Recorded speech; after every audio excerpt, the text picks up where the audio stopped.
The first morning it happened, I almost missed it. I had been on Vailtur 4 for 8 months by then. 8 months alone at Outpost Vale 17, studying migratory patterns of the local megafauna, writing reports that nobody back at Central Colony seemed to read. I had taken the assignment because I was good with animals and terrible with people. My ex-wife would have agreed with that. My daughter too, if she still answered my calls across the void between stars. So when I found a small, iridescent stone sitting on the outer ledge of my cabin window that first morning, I barely gave it a thought. It was warm to the touch and glowed faintly amber, like a tiny coal pulled from a dying fire. I figured it had fallen from the rock shelf above. I dropped it in my pocket and went about my day. The second morning, there was another one. Pale blue this time, smooth and shaped like a teardrop. Again, warm.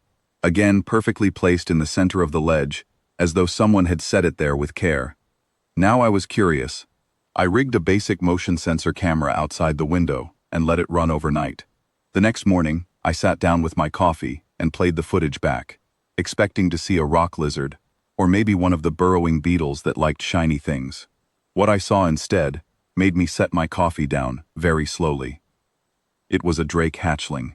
The colonists called the winged scaled creatures on this planet drakes, because nobody could agree on a better name. They came in all sizes, from cat-sized babies to adults as large as a colonial transport shuttle. This one was tiny, no bigger than a house cat, with pale gold scales that caught the moonlight and enormous green eyes that seemed far too old for such a small face. She landed on the windowsill in the darkness before dawn, held a stone carefully in her front claws, placed it down gently, and then just sat there. She stared at me through the glass for nearly 4 minutes.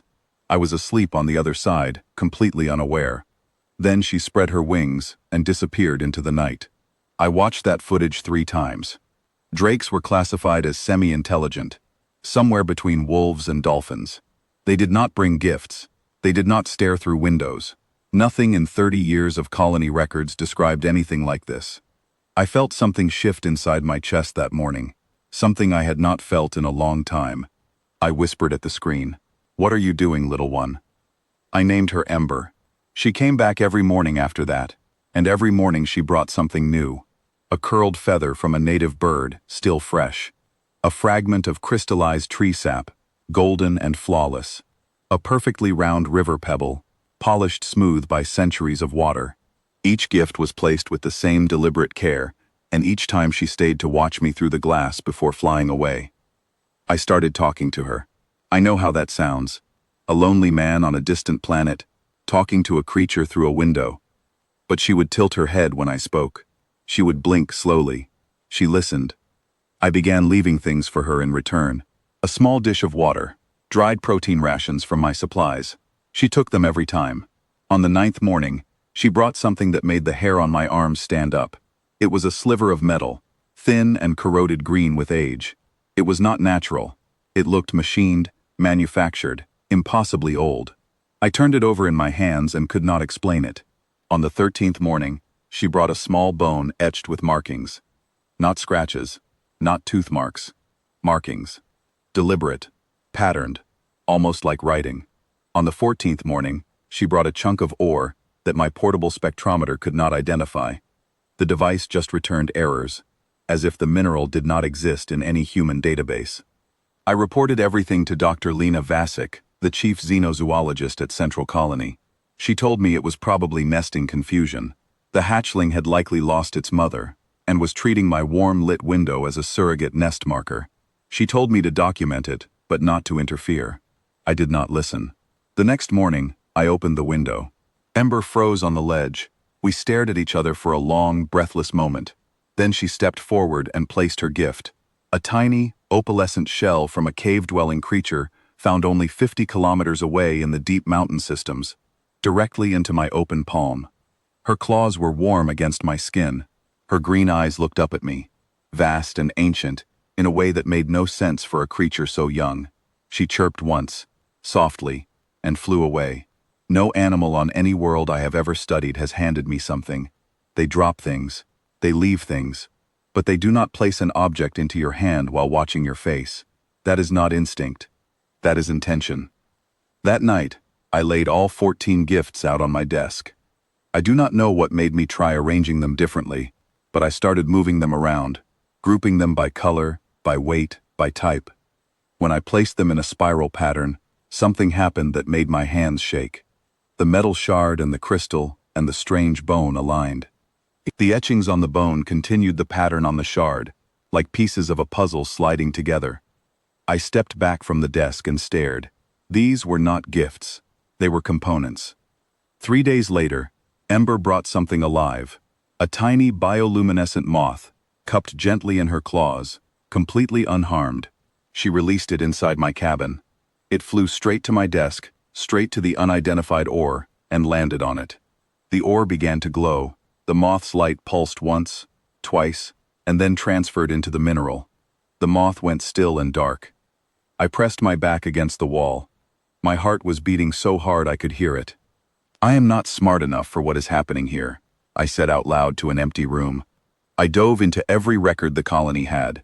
Old survey data, geological reports, and one dismissed anthropological study about surface ruins in the northern mountains that the original team had written off as natural formations. I found 3 things that changed everything I understood about this planet.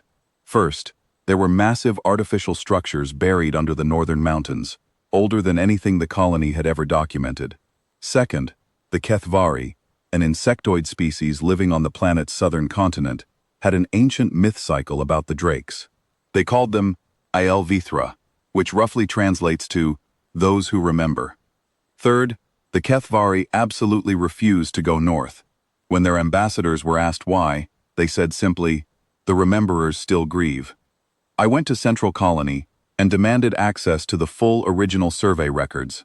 Colony Administrator Deng was polite but firm. The northern frontier data was restricted. Ecological sensitivity, he said. I knew what that really meant. There were mineral extraction contracts pending for those mountains. Millions of credits. The drakes were classified as animals. Animals do not stop mining operations. I had seen this before, on 6 different worlds. Downgrade the intelligence rating, reclassify the habitat, process the permits. It is the oldest human trick in the book, and we brought it with us all the way to the stars. But Dr. Vasic surprised me. She pulled me aside after the meeting, her face pale. She had been reviewing my data. She had run spectral analysis on every gift Ember had brought. The mineral compositions, when assembled in the correct order, formed a molecular formula, a chemical message. It was not in any human database. Either that hatchling is the most extraordinary coincidence in the history of science, Vasic said quietly, or drakes are not what we think they are. She handed me an encrypted file, the original deep survey scans of the northern mountains, buried in bureaucratic storage for 20 years. I opened them on my tablet and felt the ground tilt under my feet. The scans showed structures beneath the peaks, not caves, not geology, architecture, ancient, broken, enormous, and unmistakably built by someone with hands and minds and purpose. I went back to my outpost. Ember was waiting on the windowsill. She had not left a gift. She was just sitting there, as if she knew I was coming. I opened the window. She hopped inside and sat on my desk beside the arranged gifts. And then she sang. It was a low, resonant, multitonal sound that vibrated through the objects on the desk. The ore glowed. The crystal hummed. The bone etchings shimmered with faint light. And above the arrangement, a holographic projection flickered to life. It was crude, and broken, and ancient, but it was unmistakable. It was a map of the northern mountains, of the buried structures, and at the deepest point, it showed a chamber marked with a symbol I had never seen before. Ember looked at me. She chirped twice. She hopped toward the door. She wanted me to follow. She had always wanted me to follow. Every gift had been a breadcrumb. Every morning had been a patient, desperate invitation, and she had chosen me. Not another drake, not the Kethvari, not any other creature on this world. A human. I followed her into the mountains. It took 2 days through glowing forests and ancient volcanic rock. Ember flew ahead, circled back, always checked that I was still coming. Along the way, other drakes appeared. Adults. Enormous. They watched me from ridgelines and cliff tops. Dozens of them, silent and still. Not one of them made a threatening move. I was being escorted. Every dragon on that mountain knew I was coming. Ember had not acted alone. She was their envoy, their ambassador. And they had sent a child because they had watched us long enough to know something about humans. We cannot resist a child asking for help.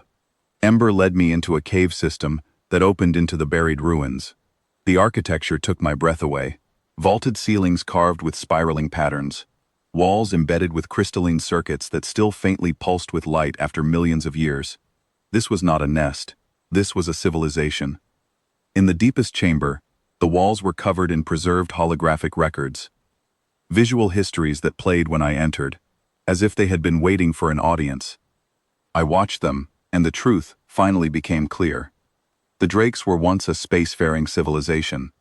Millions of years ago, they had built cities and ships and wonders I could barely comprehend. But a catastrophe had destroyed everything. Their technology shattered. Their numbers fell. Over millennia, they lost their language, their tools, their writing. They became what they appeared to be now, creatures that looked like animals, but carried inside their minds the complete ancestral memory of everything they once were. They remembered. Every Drake alive held fragments of their civilization's knowledge, encoded deep in their biology. But they could not access it alone. They had lost the tools, the infrastructure, the critical connections needed to wake those memories up. The molecular formula that Ember's gifts had spelled out was the chemical composition of a neural interface compound, a substance that, if created, could reactivate their dormant minds. They had tried to share this with the Kethvari centuries ago. The Kethvari were terrified and refused. They sealed the northern mountains away in fear and legend. Then the humans arrived. The last holographic record showed the Drakes watching our colony for 30 years. It focused on specific moments. A human child sharing her lunch with a stray creature that wandered into camp. A colonist pulling an injured Drake from a river and spending weeks nursing it back to health. A scientist crying over a dead specimen she had never even met before, mourning a life that was not her own. The Drakes had watched 12 species come to this world over the ages. Some feared them, some ignored them, some tried to use them. Only the humans grieved for them. Only the humans cared for them without being asked. Only the humans looked at something completely alien and felt kinship. They did not choose us because we were the smartest species they had ever encountered. They did not choose us because we were the strongest or the most advanced. They chose us because we were the only ones who picked up a wounded dragon and said, "I will take care of you," expecting nothing in return. Ember sat in my lap in that ancient chamber, small and warm and trembling. Around us, hundreds of adult Drakes filed in through the ruins, their eyes glowing softly in the darkness, silent, waiting. They filled the chamber with warmth and with a question that had been waiting millions of years to be asked. "Will you help us remember who we were?" I looked down at Ember. She looked up at me with those vast, impossible eyes, carrying the weight of a dead civilization's last hope. I stroked her head gently. "Yeah, little one," I said. "We will figure it out together."